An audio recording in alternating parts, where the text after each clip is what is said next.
Welcome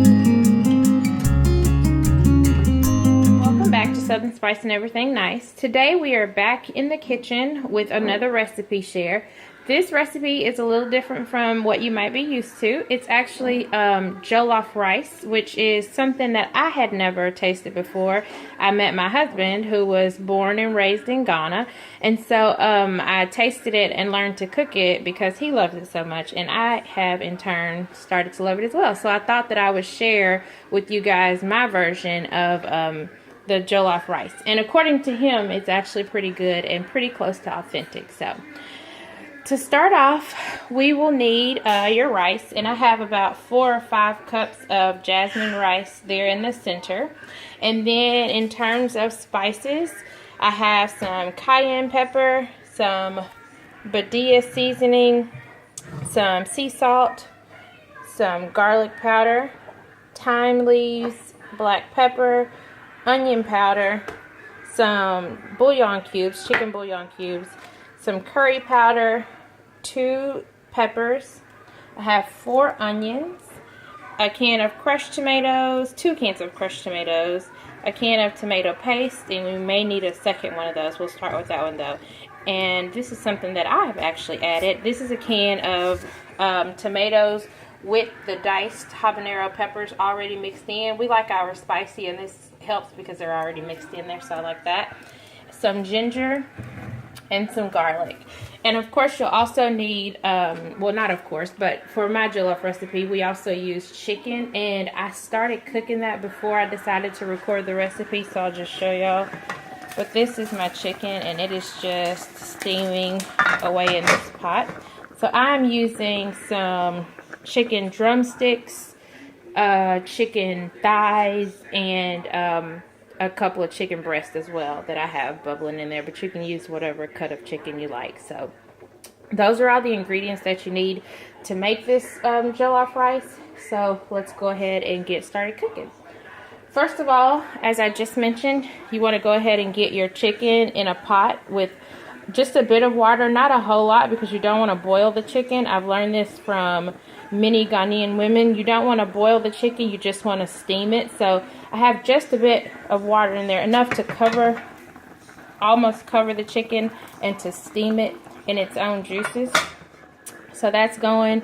Once that is done, then we'll actually use the stock from the chicken for the next step in this recipe. So while that chicken is bubbling away, oh, and the seasonings that I've used in this chicken, I used the bouillon cubes, the garlic powder, the thyme leaves, the black pepper, onion powder, bay leaves, cayenne pepper, Badia, the seasoning salt, and I cut up some onion, some garlic, and a little bit of ginger, and that's all boiling in the pot with the chicken. So again, chicken is boiling, and we are going to move on to our next step while that chicken cooks away.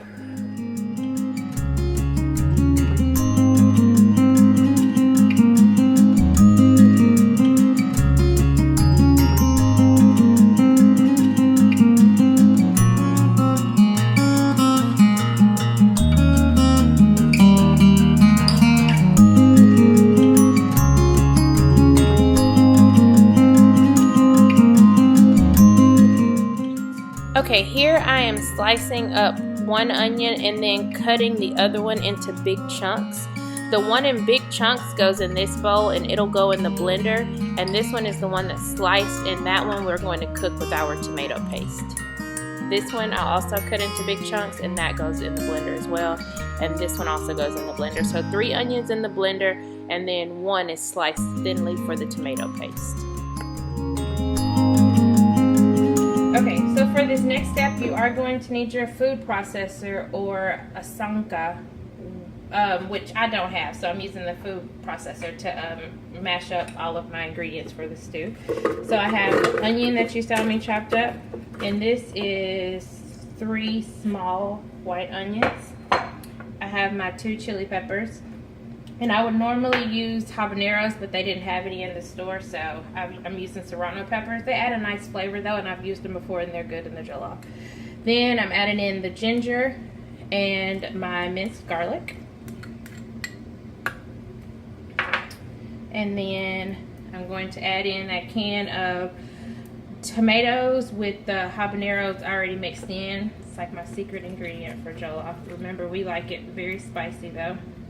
And I'm going to mix this up first, and then I'll add in my 2 big cans of crushed tomatoes.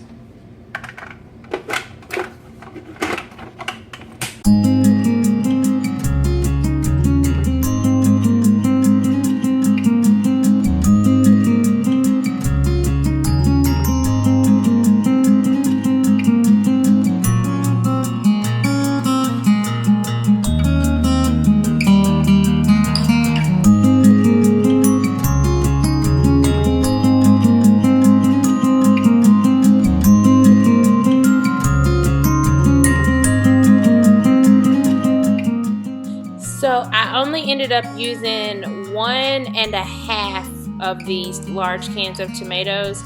Because of the extra rotel, there was plenty of tomatoes, so I only ended up using 1.5, not the 2 full cans.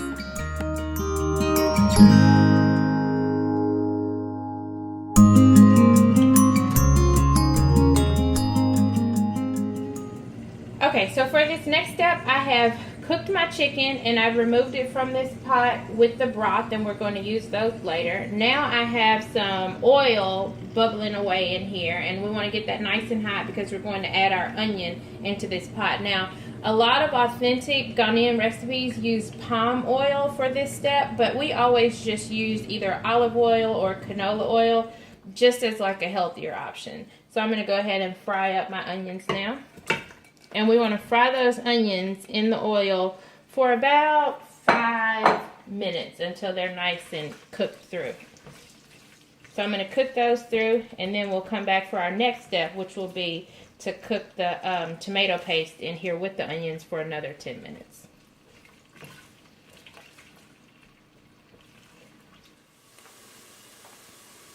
Okay, these onions have been frying for just about 5 minutes, a little bit over, and now we're going to go ahead and add in the tomato paste. So I'm using the entire can. You may use less, you may use more, just depends on your taste and what you prefer. But in my version, we use an entire can. So now I'm going to cook this tomato paste in here for about another 10 minutes just to cook out all of that raw tomato pasty kind of flavor. So I'm going to cook this for 10 minutes and then we'll come back for our next step.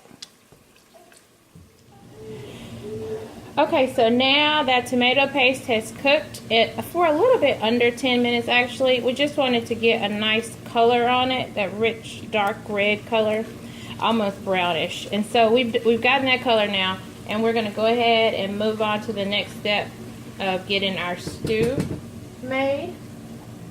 So I am going to add in 2 chicken bouillon cubes.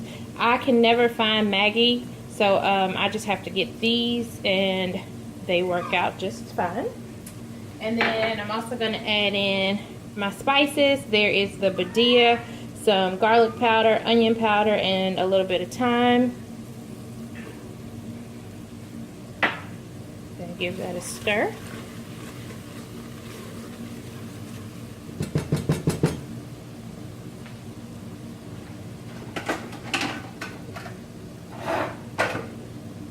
And then on this part you want to be very careful because it does splatter, but we're going to go ahead and add in that tomato, onion, garlic, ginger, and pepper mixture here. And I like to use crushed tomatoes because they take a lot less blending because they're one step closer to already being the consistency that you want for your stew, for your jollof rice.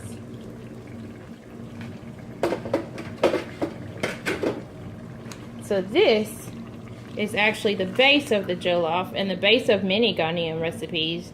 This is going to be our stew.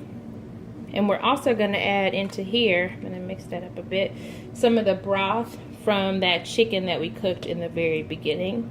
And then we'll just let this simmer away for quite a long time. This is not a quick dish, but it is a delicious dish.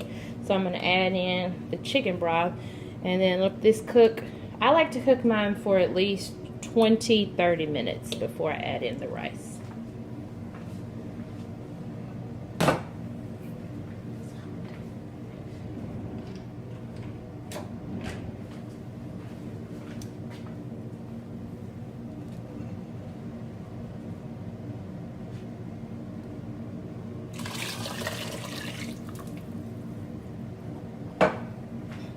And that's just some of the broth. We can always add in more as we need to because we have more left. So I'm going to get that nice and stirred all the way up.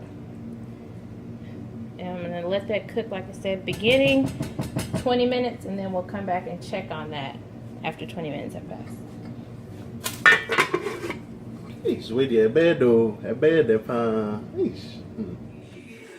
Okay guys, we're back now. I actually ended up letting this stew cook for closer to like 45 minutes just because I had a few things to do and I felt like it needed a little longer anyway. But here's our stew at this point. You have to be careful here because it will splatter when you stir. But it's looking good, nice and rich. So I have now washed my rice and I'm going to go ahead and add that in. And this is about 4 or 5 cups of rice that I've got here. So I'm going to give that a stir.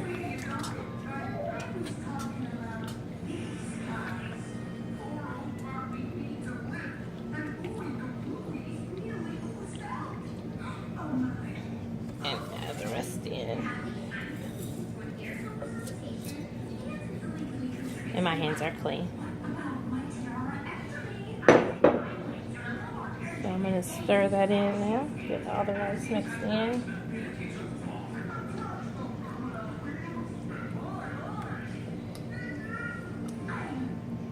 And now I am going to grab some foil.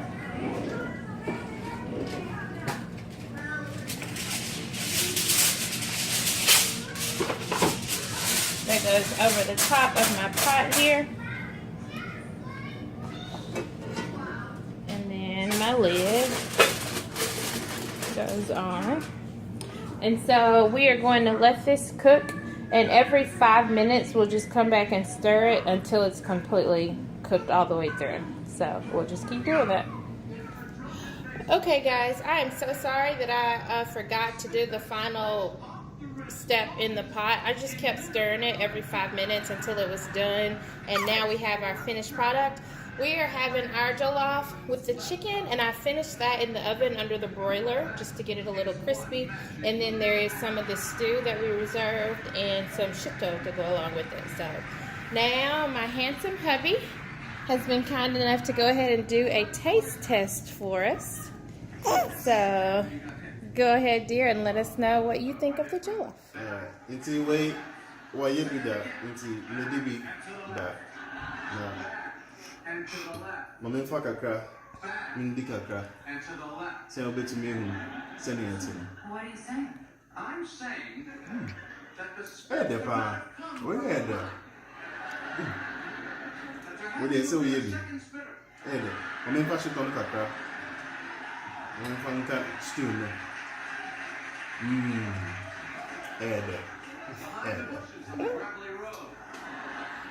All right, guys, you got it here. That authentic jollof recipe tasted by an authentic Ghanaian man. Thank you very much for tuning in. I hope you will like this video. Give it a thumbs up if you enjoyed.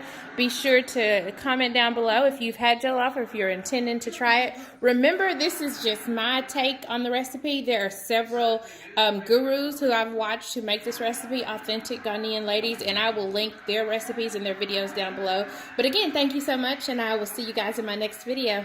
Bye.